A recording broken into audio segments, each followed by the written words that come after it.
Hello, and thank you once again for making AfriCast your preferred podcast. My name is Daniel Tai, and today I am in conversation with Regina Ndlovu-Kabosha. She's an advocate for people living with albinism. So we're just going to speak to her pertaining to that issue of albinism, especially considering the fact that yesterday was International Awareness Albinism Day. So we're just going to hear what she has to say pertaining to that issue.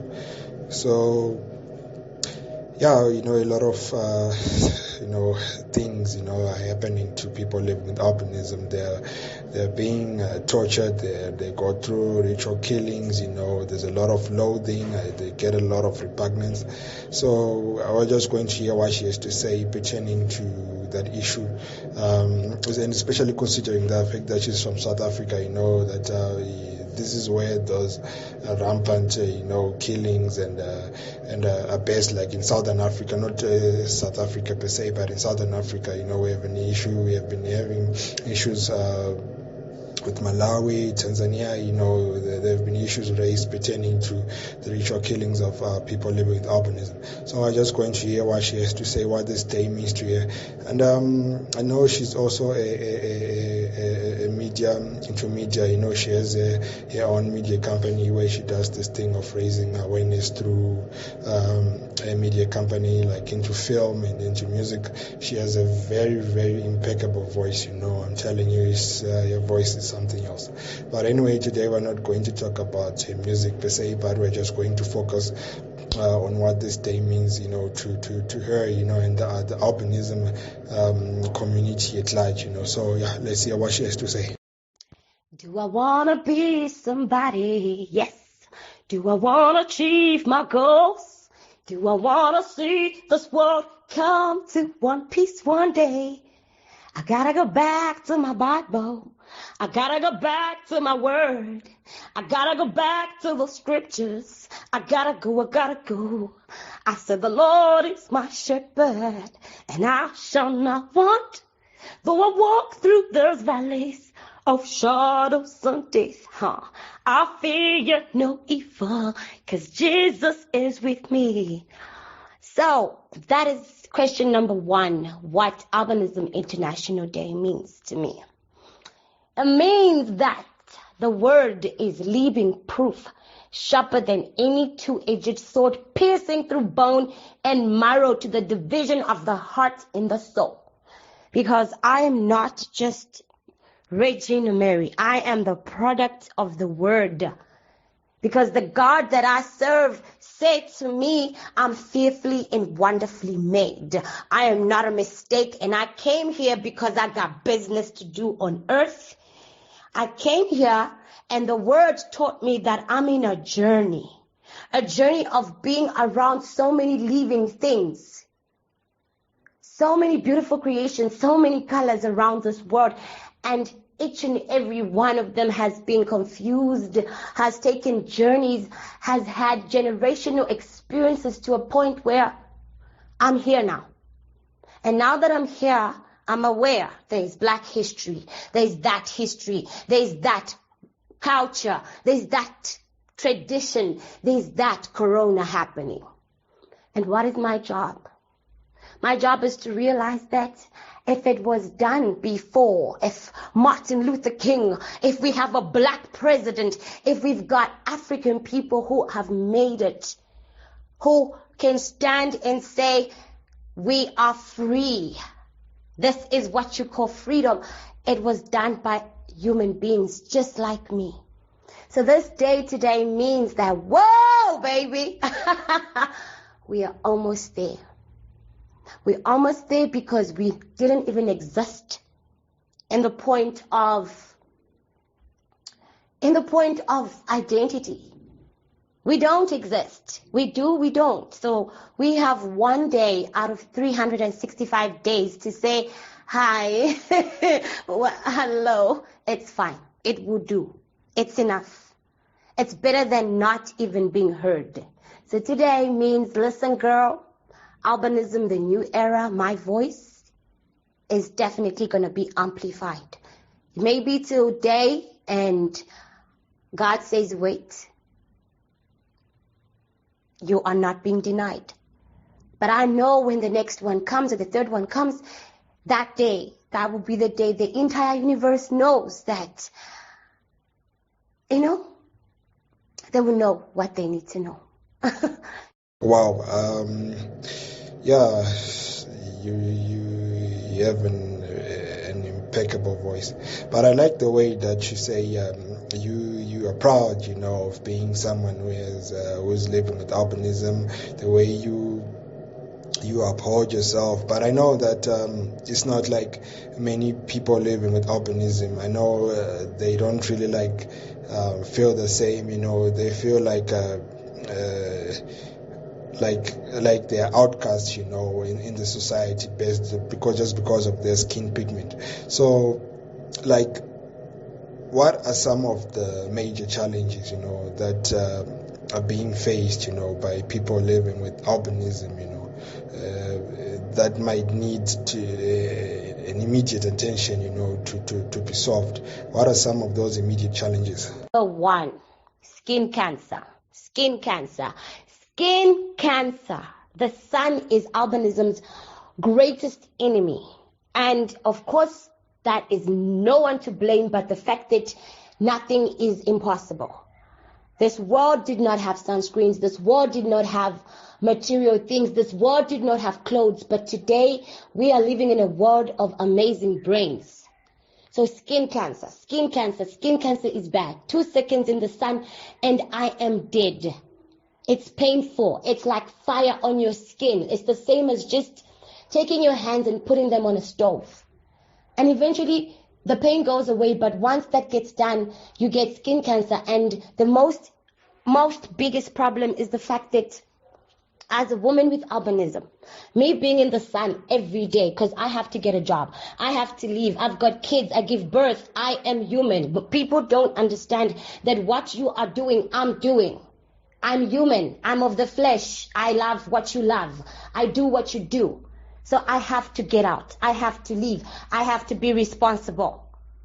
So getting out means being protected from the sun. And if I'm not protected from the sun, I get skin cancer. The next thing I'm going to do is going to die in the most painful way. Albinism is not just acknowledged as we are human beings. First of all, the word albinism, I have been given a definition. Yet I am a human being who's got a very light, pale skin that is sensitive to the sun. So, one, skin cancer happens to a lot of people. But there isn't a particular section for persons with albinism because it's an everyday thing. It happens all the time. We're not supposed to be in the sun.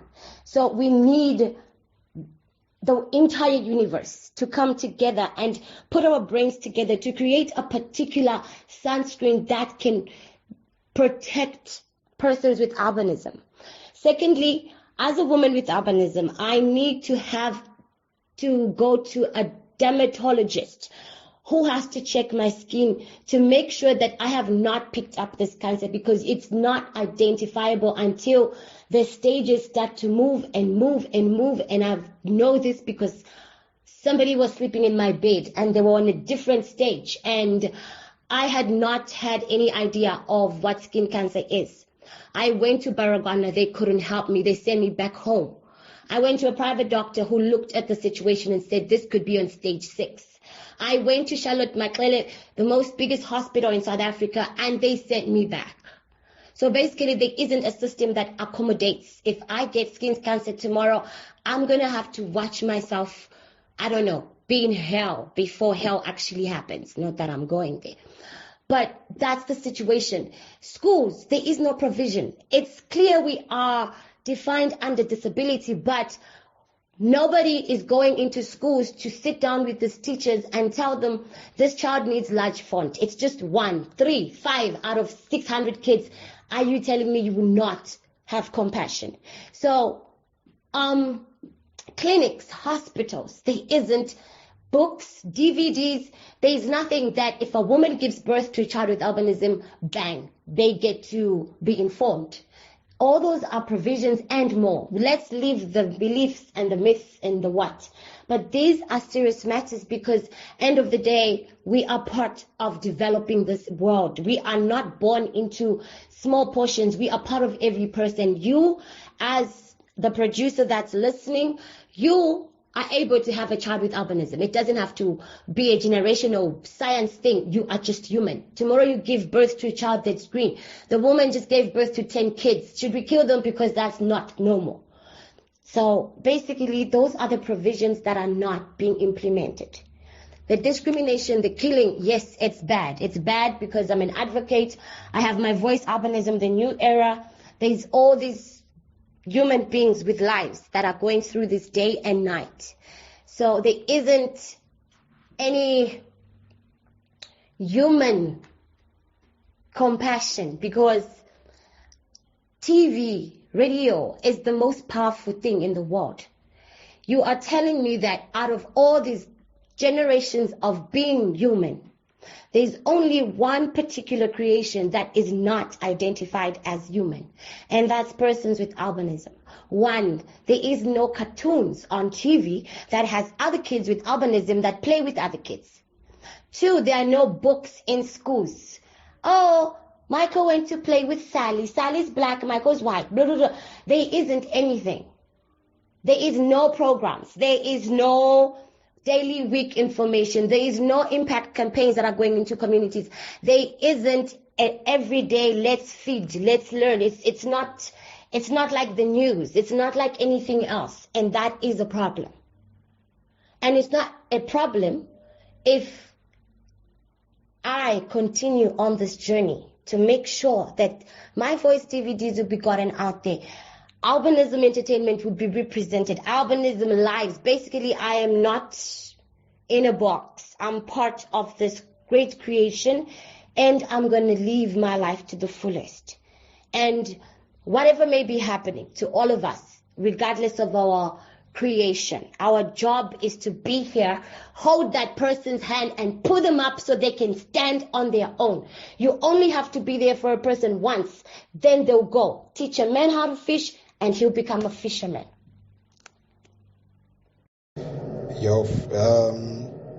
Yeah, that's really sad, some of the things that you said, but I hope that we will be able to move forward as a continent and be able to do away with all the stigma. So I know that you have a media company called My Voice, Albinism, the new era. So what are some of the things, that you have been doing, to raise awareness pertaining to the issue of albinism? Because I also noticed that you are having some documentary films, because I know that you're an actress. In case some of the guys didn't know, she's also an actress, and she's releasing some of her documentary films on the 16th, so you can just go and check her page, My Albinism, My Voice, the new era, and check the Facebook page. There are some films that should be releasing on the 16th of June. But what are some of the challenges, how have you been able to raise awareness, pertaining to the issue of albinism, Start with the beauty of production, movies, films, documentaries. We know history because it's been recorded, it's been refilmed, it's been, reacted. And how beautiful is it that Sarafina Youth Day is 2 days from now. It's on Wednesday. And we were not even there. But we watch movies. We watch things. So our stories are not invalid. They're not irrelevant. They are very much useful to understanding that being a color doesn't make you a human being. But having strength to stand in a situation where it just doesn't stop with the storms, but you walk through and you show others that you can overcome any storm. I was raped 15 times. I was locked up in a mental institution. I attempted 11 suicides. I was locked up in the toilet in primary school because my teacher wouldn't teach me due to the color of my skin. I hated myself with a passion. I had to teach myself how to read and write through sound and audio. I had to become one of the worst villains in the entire school, secretly, because I wanted to hurt other people. I became a thief, a liar. My job was to give back what life gave into me. That was pain, hatred, revenge, bitterness, anything that was just going to hurt you and make you feel inhuman. I was part of that. And the most painful thing that I ever experienced was the fact that I can hear well, I can't see, but oh my God, I also can't write, I can't read. And I'm thinking, is it because of the skin color? Not understanding. But when I came across an audio Bible, audio sound, because I was against the spirit, I was against the Almighty God, I was against anything that was telling me that I was created by a spirit. So I hated that. And I remember I told myself I would do everything in my power to do anything that this so-called Bible or Jesus thinks he is, because you're forced to go to church as a child, so you don't get anything. You just get, you gotta like that. So basically, I came across an audio Bible. My last question was, how the hell am I ever even going to know there's God? Because I can't read this little book that has the most tiniest words in the universe. And then I came across an audio. He sent me an audio. He's God. And then when I started listening to that audio, I didn't just find the power of who I was.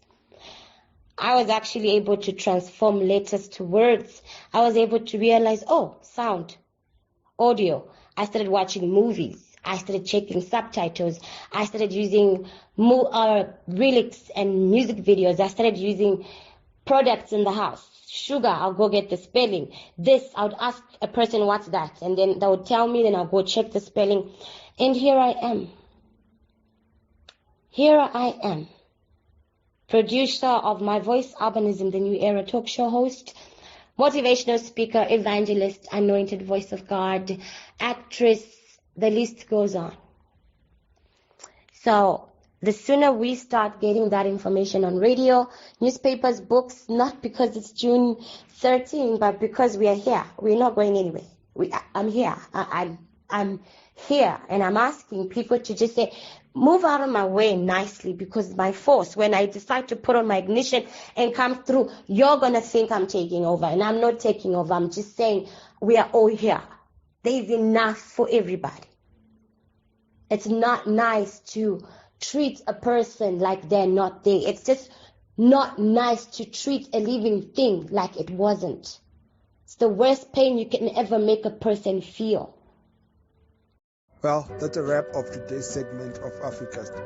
Remember, if you want more segments like this, you can simply send us an email at africast54@gmail.com. That's AFRICAST54@gmail.com. Alternatively, you can use our WhatsApp number. Just send subscribe to +27671255463. Or if you have any other queries, please feel free to use our WhatsApp number and our email address to air up your grievances. Thank you so much.